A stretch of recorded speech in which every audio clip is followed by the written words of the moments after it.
En Afrique, beaucoup mystifient la réussite Mhm. et ils associent cela à de la sorcellerie. Qu'est-ce que vous pouvez penser de ça et qu'est-ce que vous pouvez dire par rapport à ces rumeurs-là?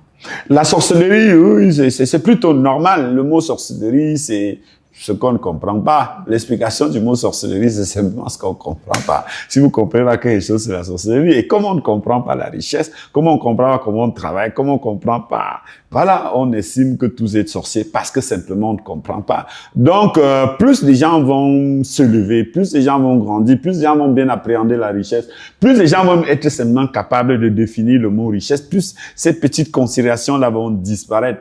Parce que chez nous, être riche, c'est avoir beaucoup d'argent, simplement. Oh, c'est tellement faux, c'est tellement dérisoire même l'argent. La richesse est un état d'esprit. Chez nous, les gens ont été baissés dans les chansons de la pauvreté. Ils ont été nourris par la pauvreté. On a fini par mystifier la richesse et tous ces bienfaits parce que les pauvres n'aiment pas qu'on sorte de leur réunion. Ils aiment qu'on reste tous pauvres là, tous pauvres. Et donc, quand vous faites un effort pour bouger, ils sont mal à l'aise. Ils comprennent pas. Et donc, ils considèrent que tout ça, c'est la sorcellerie. Non, non, non, non. C'est mon combat. Hein. Vous allez voir, toutes mes formations vont dans le même sens. Donc, dans le même sens, je suis l'apôtre de la richesse. Je défends la richesse dans tous ses sens. J'encourage tout le monde à être riche dans le sens propre du terme.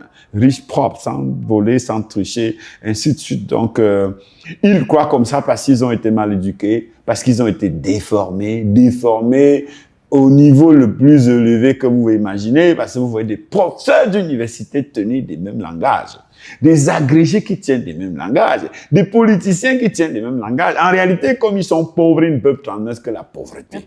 Alors, il a beau être professeur d'université, celui qui aurait dû lui conférer la richesse à l'état pur, il reste un homme pauvre, parce que même dans ses livres, on enseigne la pauvreté.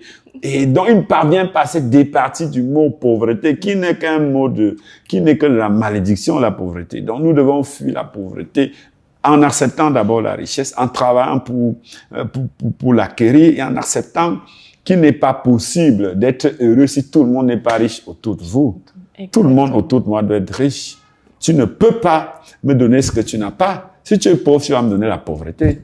Si tu es riche, tu vas me donner la richesse. Tu as de l'amour, tu vas m'en donner. Tu as de l'argent, tu vas m'en donner. Donc, il vaut mieux que tout le monde soit riche. Donc, je veux pas des gens trop pauvres autour de moi parce qu'ils peuvent me contaminer avec la pauvreté. Je les veux tous riches. Okay. Et quand vous regardez le chemin